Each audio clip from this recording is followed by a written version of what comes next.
Bienvenue dans cette nouvelle émission mensuelle préparée par les équipes du diocèse de Nice, diffusée sur les plateformes du diocèse et radiodiffusée sur RCF Nice Côte d'Azur.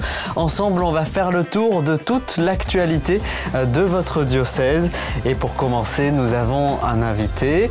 Cet invité, c'est Monseigneur Marceau, administrateur apostolique du diocèse de Nice. Il nous rejoint dans quelques instants, mais auparavant, faisons un tour de toute l'actualité diocésaine.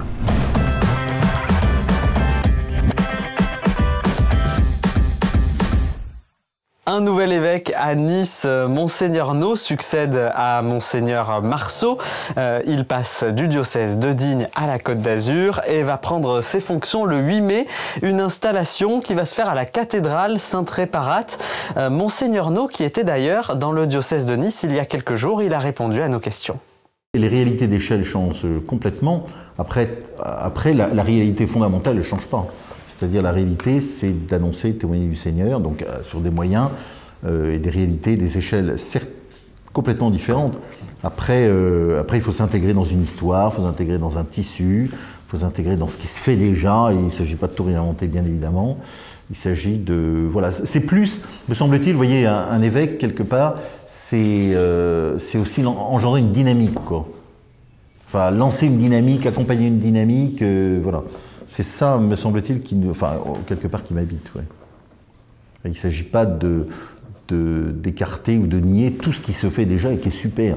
C'est plus d'accompagner, de renforcer, si nécessaire, voilà. Monseigneur No, évêque de Nice nommé, sera donc installé le 8 mai à 15h30 à la cathédrale Sainte-Réparate, fidèle du diocèse, bien sûr, vous êtes invité.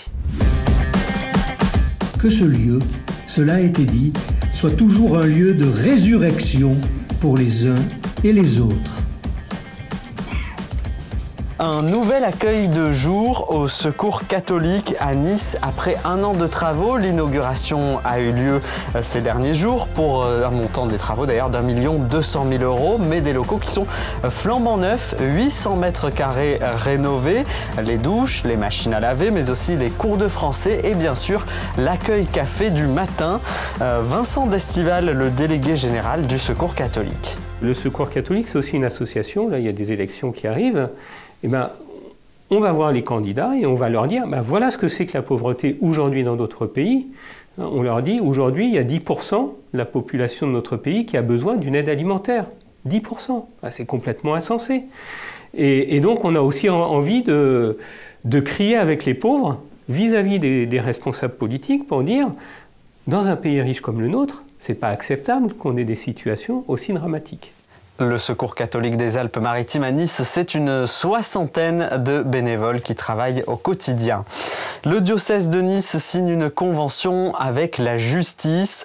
C'est une démarche qui est faite dans le cadre du rapport de la SIAZ. Un protocole avec les procureurs de Nice et de Grasse a été signé. Il s'agit de transmettre rapidement les signalements à la justice. Fin de session pour l'école des témoins. C'était il y a quelques semaines. La démarche est entreprise par le diocèse pour apprendre notamment à évangéliser. Loïc et Sophie étaient présents, un couple niçois que nous avons rencontré. Être à l'école pour savoir témoigner, c'est encore plus important que l'école qu'on nous dispense quand on est petit. Je suis plutôt quelqu'un qui aime prier seul et qui n'est pas très à l'aise pour prier en groupe, en communauté. Et donc c'était un effort que j'ai accepté de faire. Et en fait, ça a été une très belle expérience et très enrichissante qui donne envie de continuer.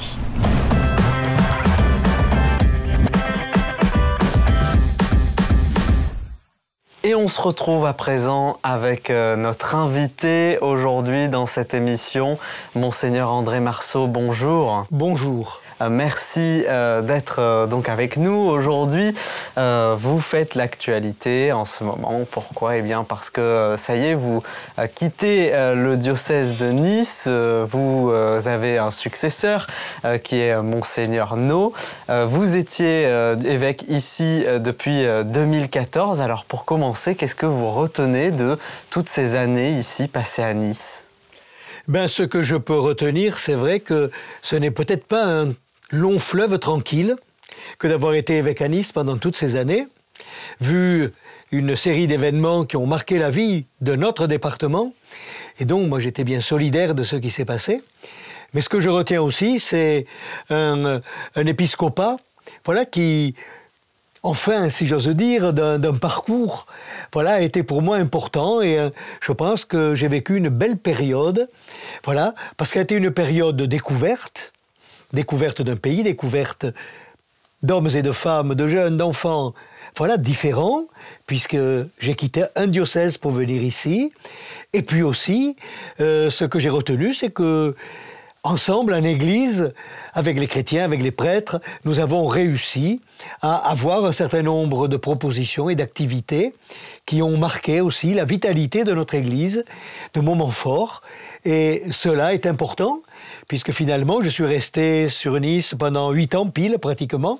J'étais arrivé au mois de mai, je repars au mois de mai. Et donc, c'est vrai que c'est une période, voilà, un peu courte, si j'ose dire, parce que lorsque on est nommé quelque part, on se dit, ben, le terme, on ne le connaît pas. Ce qui fait qu'on est entrepreneur. Voilà, on entreprend, on se dit, il y a les mois à venir. Et puis lorsqu'on connaît le terme, on se dit, tiens, il faut un petit peu activer la cadence, parce que tu es là que jusqu'en telle année. Et puis après, on se dit, tu ne vas plus avoir qu'un an. Voilà. Mais pour moi, ça a été une belle étape, voilà, dans mon curriculum vitae, si j'ose dire, voilà, de prêtre et d'évêque. C'est ça aussi finalement la mission d'évêque. Le fait de ne pas savoir plus ou moins quand est-ce que l'on va partir permet d'entreprendre des projets pour faire avancer le diocèse. Oui, c'est ça aussi la mission d'évêque. Voilà, il n'y a pas de temps imparti. Et finalement, le temps que l'on vit, c'est le temps où il faut réaliser avec les autres, voilà, une mission, voilà, qui nous est confiée, sachant que pour l'évêque, la mission, voilà, elle s'arrêtera un jour. Quel en sera le terme, on ne sait pas. À quel moment de ce qu'on a entrepris, on ne sait pas. Mais ce que l'on sait, et ce qui est un moment, et ce qui est de l'espérance, c'est qu'il y a toujours un peuple chrétien qui vit et donc qui a une dynamique et qui poursuit cette dynamique d'évangélisation. Et puis, ce qui est important aussi, c'est que l'évêque qui va venir, l'apôtre que le Saint-Père va nommer, voilà, va aussi, à sa manière, mais poursuivre la mission. Alors, d'un côté, on peut se dire, c'est un peu frustrant, on dit, parce que tous, on a toujours quelque chose à finir. Eh bien là, on nous dit, le Seigneur finira à travers un successeur, à travers ce peuple chrétien que tu as bien connu et qui va poursuivre la mission d'évangélisation. Donc, l'œuvre de l'Esprit Saint se fait. Et ça, c'est gratifiant aussi. Justement, vous avez lancé aussi Mission Azur lors de vos années ici. J'imagine que ça aussi, ça a été un grand travail que vous avez mis en place. Vous êtes fiers aujourd'hui, j'imagine, de voir ce que c'est devenu ce projet qui était au départ sur le papier et qui aujourd'hui est là. Voilà, Mission Azur, oui, ce n'était pas un synode, mais c'est une marche, et comme dirait le pape François, une marche synodale.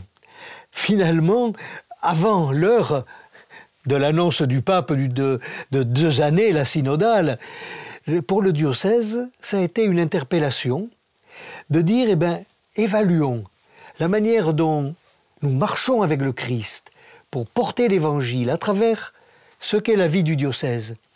Évaluons. Mais pour évaluer, il faut se dire aussi, nous avons des repères. Des repères qui nous sont donnés, tout simplement, par le Christ lui-même, car si on parle de marche ensemble pour synode, il ne faut pas oublier qu'on n'est pas engagé pour changer des structures. On est engagé pour reconnaître que le Christ est sur la route avec nous, que nous portons ensemble sa présence, et donc porter ensemble sa présence, c'est, comme nous avons dit dans Mission Azur, et ce que nous avons repris dans les premières communautés chrétiennes, c'est de dire comment nous signifions que nous sommes en lien avec lui fort par la prière.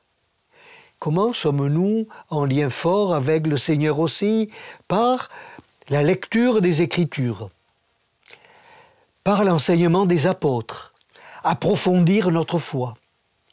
Comment sommes-nous avec le Christ, voilà, qui nous dit « Ce que vous faites au plus petit d'entre les miens, c'est à moi que vous le faites », dans cette solidarité portée par la charité. Comment est-ce que nous disons aussi cette présence du Seigneur qui est avec nous et qui sans cesse nous dit « Allez, évangélisez, faites des disciples ». Ça a été ça notre mission Azur. Et pour moi, c'était ça. Et Mission Azur, c'était finalement cette dynamique missionnaire que j'ai voulu aussi pour chaque paroisse ou chaque groupe missionnaire, mais à leur rythme. Il n'y a pas eu de grands documents. Nous avons eu des journées de lancement, il y a eu des papiers qui ont rappelé un peu tout cela. Il y a eu des moments forts que nous avons vécus. Mais chaque communauté a son rythme, adoptant ces repères-là pour signifier celui qui marche avec nous et qui est au cœur de l'Église. Et c'est vrai que, d'année en année, de mois en mois, des choses se sont décantées. Avec aujourd'hui cette école des témoins? Avec aujourd'hui l'école des témoins, et tout naturellement, si vous voulez, regarder le terrain, réinvestir cela. C'était prendre la mesure, bien que nous devions devenir toujours plus ce que Jésus a fait. Disciples. Il appelle des disciples. Devenir disciples de ceux qui reçoivent du Maître. La prière, approfondissement, etc. Et puis, disciples pour devenir missionnaires. C'est-à-dire pour porter cette présence. On ne la garde pas pour nous. Et donc, c'est vrai, l'école des témoins a été la formalisation, pour une part de ce chemin. Et là, nous avons été entravés un peu par le Covid. L'école des témoins devait démarrer il y a 2 ans. Elle n'a pas pu partir. Et il y avait 400 personnes inscrites. Elle a démarré, là, en 2021. Au mois de novembre, il y avait 300 et quelques personnes inscrites. Justement, ce chiffre, est-ce que vous le pensiez de ce nombre de personnes qui finalement se disent « Ah ben, on va y aller, on va évangéliser », finalement, ça c'est une réussite aussi. Je crois que ça prouve bien que le terreau, chrétien, est bien vivant. Le terreau chrétien sont des hommes, des femmes, plus ou moins jeunes, etc., déjà engagés, ou au niveau aussi des catéchumènes qui avaient été sollicités, ceux qui avaient reçu le baptême, pour leur dire « Vivez une expérience d'église. Vivez avec d'autres que vous ne connaissez pas, parce que vous allez vous mélanger. Il y aura des écoles un peu partout dans le département, là où on en fera surgir. » Et donc faire ressurgir les écoles localement, ça veut dire des gens qui étaient à quelques kilomètres de là sont venus parce que l'horaire était le meilleur, parce que c'était un jeudi midi, d'autres sont venus ailleurs parce que c'était un mercredi soir. Ça a fait un brassage de personnes très intéressant et une expérience ecclésiale. Prier ensemble, se retrouver, une petite convivialité, écouter le même enseignement, la même parole de Dieu, la partager, la méditer, la remporter chez soi, une expérience d'église. Et ça me paraissait capital. Nous sentir ainsi dans cette dynamique, et cette dynamique qui suscite ensuite d'en appeler d'autres. Si bien qu'il y aura, à nouveau frais, un redémarrage d'école des témoins pour des personnes qui n'ont pas pu s'inscrire ou qui n'étaient pas convaincues et que le témoignage de d'autres ont convaincu. Et puis aussi, c'est un renouvellement. Donc, là, on est en train de finaliser, ça sera finalisé après mon départ, mais de modules différents pour asseoir, enraciner les personnes dans cette expérience-là. Un petit degré supplémentaire, si j'ose dire. Et ça suivra sûrement. Et je pense que ça va donner à des personnes aussi de pouvoir être en responsabilité à un moment donné aussi, dans leur communauté, au diocèse, mais en étant disciples. Pas uniquement des fonctionnaires. C'était important cela. L'expérience ecclésiale autour du Christ, ensemble.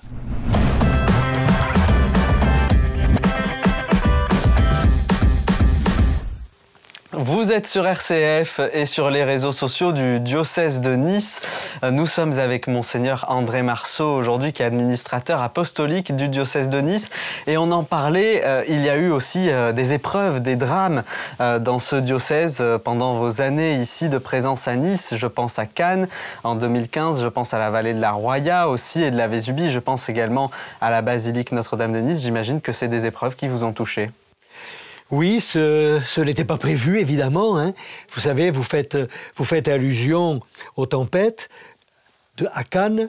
C'est vrai qu'en 2015, après une belle journée, j'ose dire, parce qu'il y avait eu un peu avant de la pluie, etc., après une belle journée avec 2-3 000 personnes dans les jardins de Cimier pour une première journée diocésaine de la jeunesse, la journée a dû s'arrêter plus tôt que prévu. L'annonce d'une intempérie, mais qu'on ne pensait pas être, cette intempérie avec 13 morts, du côté de Cannes, de ce côté-là de notre département. Ça a été une des premières épreuves qu'il a fallu vivre avec, en solidarité avec les populations, en solidarité avec les prêtres qui étaient là, qui vraiment ont fait front avec toute leur foi, avec leur espérance proche des gens, avec les élus, aller en visite sur les lieux, organiser des temps de prière, de célébration. Je crois que ça a été un premier choc. C'est vrai, une première épreuve. Vous évoquez évidemment l'année suivante, le 14 juillet, qui a été pour tout le département, un séisme. Voilà. C'est terrible. Et dont les conséquences font encore aujourd'hui, sont vécues aujourd'hui encore. C'est pas arrêté. Il a fallu, c'est vrai, une proximité avec les élus, les responsables locaux ou départementaux, nationaux aussi. Les prêtres qui se sont mis à disposition aussi pour recevoir les gens, les aider. Et puis au fur et à mesure des années aussi, accompagner.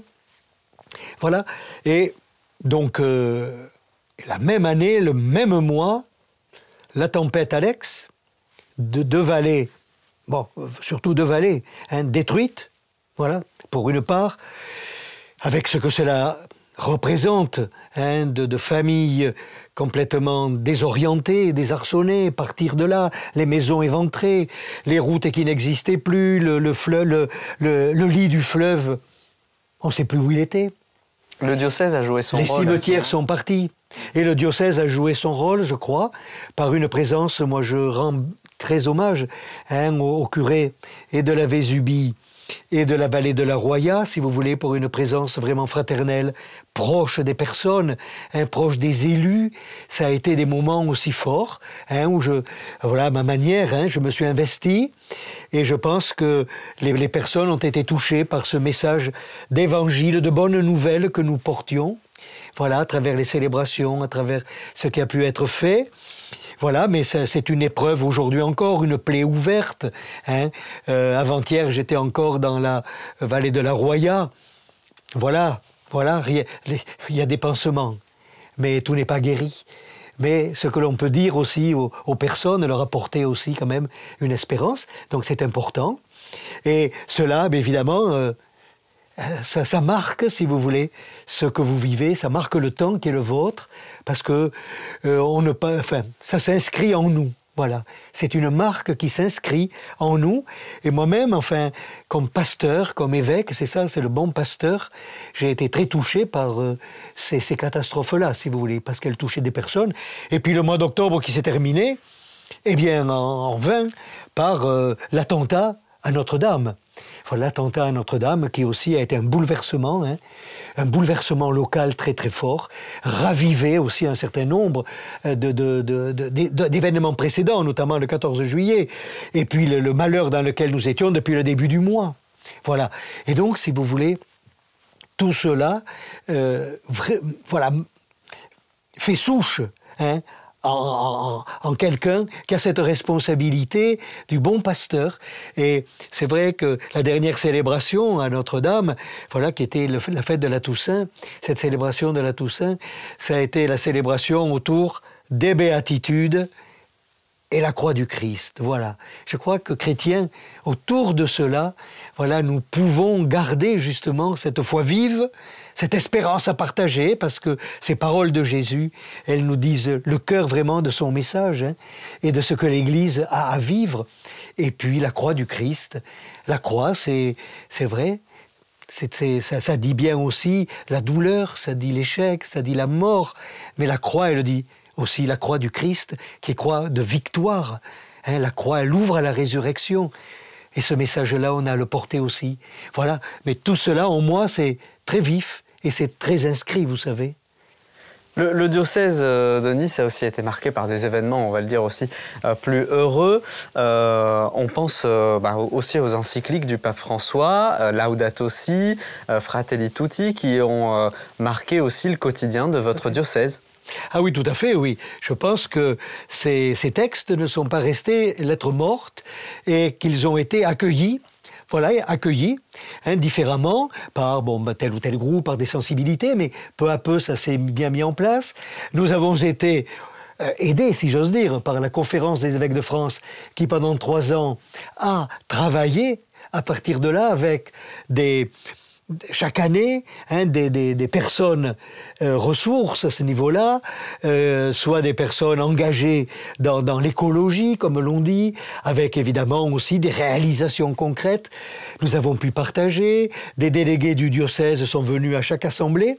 Cela a fait que, pour le 2e carême, nous avons ouvert aussi, je crois, des possibles de conversion, et de conversion qui touche par ce biais-là aussi. L'année dernière, le numéro de notre revue diocésaine avait fait des fiches spéciales pour inscrire cette réalité aussi pour le diocèse un peu plus. Mais ce n'est pas qu'une mode.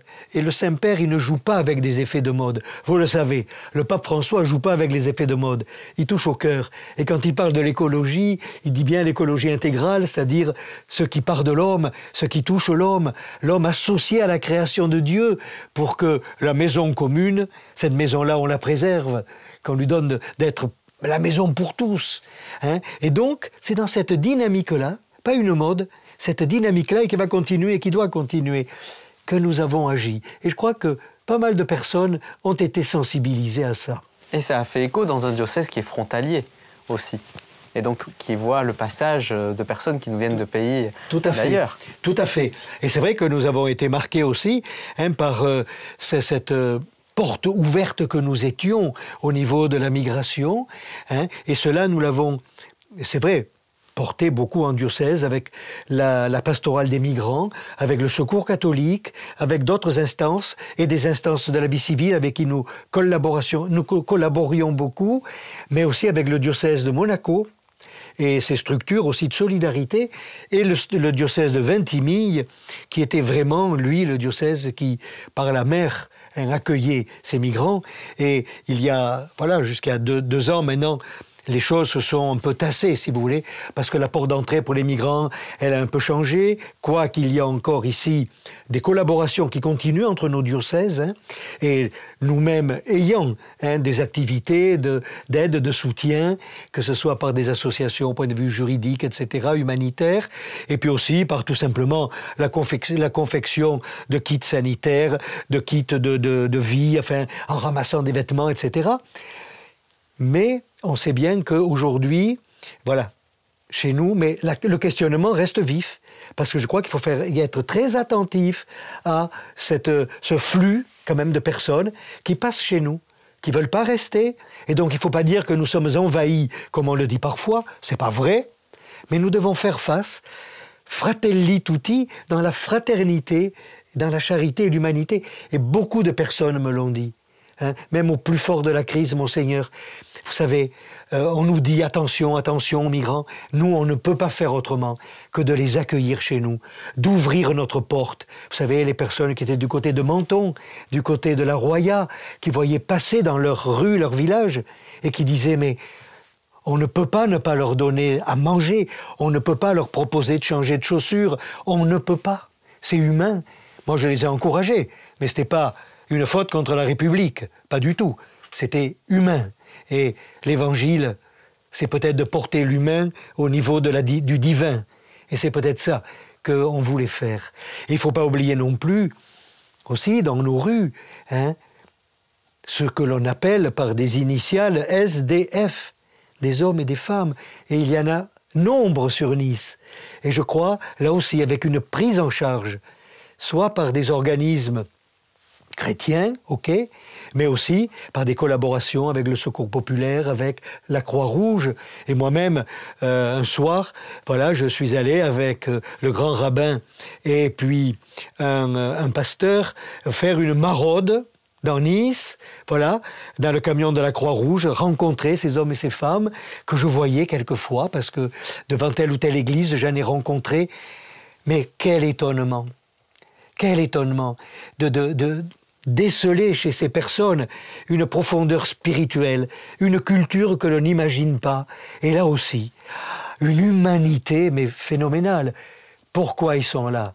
C'est pas moi qui ai la réponse, c'est pas moi qui ai le jugement, mais et rencontrant un homme là, il y en avait un bien plus jeune, mais un homme au travail, tout ça, qui était un voisin d'une résidence voisine, qui venait rencontrer cet homme de temps en temps, le soir, parler avec lui, lui amener un petit truc, il amenait sa chaise, il parlait.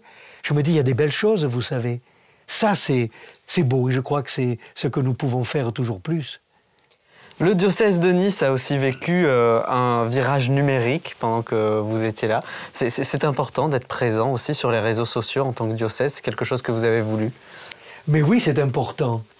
Et merci d'être là. Et oui, pour parce cette que émission. vous êtes la voix d'une bonne nouvelle, pas la mienne, celle du Christ, à travers ce que l'on peut dire. Oui, oui, pour moi c'est important. Quand je vois tous les retours que l'on peut avoir, qui sont importants, à partir justement d'émissions qui peuvent passer sur RCF, ou bien des missions à partir de ce que le diocèse aussi, de manière plus proche de nos réalités propres, parce que vous êtes aussi sur plusieurs départements, mais ce que nous pouvons aussi passer, la minute spi, comme on dit, et moi, combien de retours me sont venus pour me dire, mais on est heureux de voir des prêtres, des diacres, qui nous disent, qui nous ouvre l'Évangile tous les jours. Ah mais oui, et puis voilà, d'autres activités, d'autres émissions. Moi je crois que c'est très important et que c'est ainsi que nous faisons Église aussi. C'est ainsi que nous faisons Église, parce que on se relie les uns aux autres. Et les réseaux sociaux nous relient les uns aux autres. Et là, j'ose dire, dans le meilleur de ce qu'ils peuvent donner, les réseaux sociaux. Là, il n'y a pas à hésiter. Et moi, j'invite à ce qu'on ouvre son poste, à ce que on puisse prendre telle ou telle émission aussi sur son Internet, et on se relie finalement, chrétiens, les uns aux autres, ou même à travers des émissions qui sont données, où ce ne sont pas des chrétiens qui interviennent en tant que tels, mais qui témoignent de ce qu'ils peuvent donner aussi dans leur vie, et qui ouvrent des horizons. Ça, pour moi, c'est très, très important. Très important. Il me reste aussi deux questions. La première va être sur est-ce que vous avez des regrets éventuellement de votre passage dans le diocèse ou pas? On se dit qu'on aurait pu, je me dis que j'aurais pu peut-être faire mieux. Parce que c'est après, quelquefois, ou aujourd'hui, en faisant des bilans, que je me dis, ah là là, tiens, ça j'aurais dû le faire autrement, ou j'aurais dû proposer autrement. Voilà. Mais je pense que le chemin qui a été ouvert, voilà, par moi-même, par des collaborateurs, par les conseils, les équipes de chrétiens. Voilà, moi je crois qu'on a fait une étape ensemble. Voilà. Et le relais se prend et c'est très bien pour moi. Et à contrario, l'exact inverse, qu'est-ce que vous avez fait qui vous semble le mieux, dont vous êtes le plus fier finalement? Moi je suis heureux d'avoir lancé Mission Azur. Voilà, avec la physionomie qu'elle a prise, ce qu'elle a suscité. Voilà, parce que pour moi, ça rentrait dans ma mission. Moi, j'ai vu des hommes et des femmes heureux, voilà, de prendre plus à bras le corps l'être de leur baptême et de dire, on n'en reste pas là. Oui, peut mieux faire. Oui, l'Église, c'est mon bain initial. Je prends ce bain avec mes 5 essentiels, un peu plus fort. Et oui, disciple, et oui, missionnaire. Moi, je suis très heureux de ça. Puis de 1000 rencontres que j'ai pu faire à l'occasion de tours du diocèse, voilà, à la sortie de la cathédrale avec des gens tout simples qui venaient me confier beaucoup de choses avec leur joie, voilà, d'être là ou leur peine. Et puis dans les paroisses, quand j'ai commencé avec la visite pastorale, voilà. Ça, ce sont des moments pour moi extraordinaires et je les porte dans mon cœur. Hein. Ça, c'est une joie. Alors, une joie. Justement, vous partez dans les Pyrénées-Orientales et là, du coup, ce n'est pas une question, mais plus un message, si vous voulez, à faire passer aux fidèles du diocèse qui nous regardent, qui nous écoutent aujourd'hui. Mais moi, le message que j'ai à leur faire passer, c'est leur dire tout simplement, hein, ayez en vous la joie du Christ, accueillez la force de l'Esprit Saint et votre bonheur sera de porter ainsi aux autres le Christ. C'est ça, chrétien. Le beau nom que nous portons, portez-le aux autres. Merci, Monseigneur André Marceau, d'avoir été avec nous aujourd'hui. Tout de suite, on passe à l'agenda.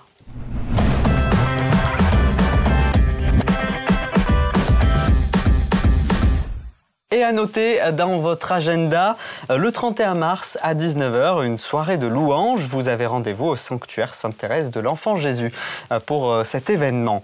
Vos paroisses organisent aussi des chemins de croix en cette période de carême. Tout est disponible dans l'agenda, nice.catholique.fr pour le site internet. Ce sera d'ailleurs sous forme de randonnée, par exemple, le 9 avril au sanctuaire de Laguet. Vous avez rendez-vous à 8h30. Le départ se fait en bus. Ramenez votre pique-nique puisque la journée aura lieu jusqu'à 16h avec des vêpres ensuite au sanctuaire.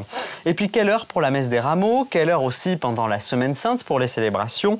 Et pour Pâques, eh bien, tous les horaires des messes sont sur nice.catholique.fr. D'ailleurs, pendant la nuit de Pâques, il y aura des baptêmes. 77 catéchumènes vont être baptisés. J'imagine, Monseigneur Marceau, que c'est une grande fierté. Oui, c'est une joie pour moi parce que je les connais. Je les ai accompagnés pendant tout leur cheminement de catéchuménat. Je les ai appelés, l'appel décisif. Et vu qu'ils m'ont écrit, tous leurs cheminements sont encore bien frais dans mon esprit et mon cœur et dans ma prière. Et pour moi, je me suis réjoui finalement d'arriver au terme de mon épiscopat après avoir appelé ces catéchumènes, que pendant 2 ans j'ai rencontrés. Et puis la nuit de Pâques, je serai donc à Cimiez, où je ferai les baptêmes. Ça sera mes derniers baptêmes d'adultes dans le diocèse de Nice, et peut-être jusqu'à la fin de ma vie. Eh bien, rendez-vous en tout cas la nuit du 16 avril et les messes de Pâques auront lieu bien sûr le 17 avril dans toutes les paroisses. Merci d'avoir été avec nous aujourd'hui, Monseigneur Marceau. Et merci à vous, de m'avoir permis cela. Et vous retrouvez bien sûr cette émission tous les mois, un rendez-vous proposé par le diocèse de Nice et RCF.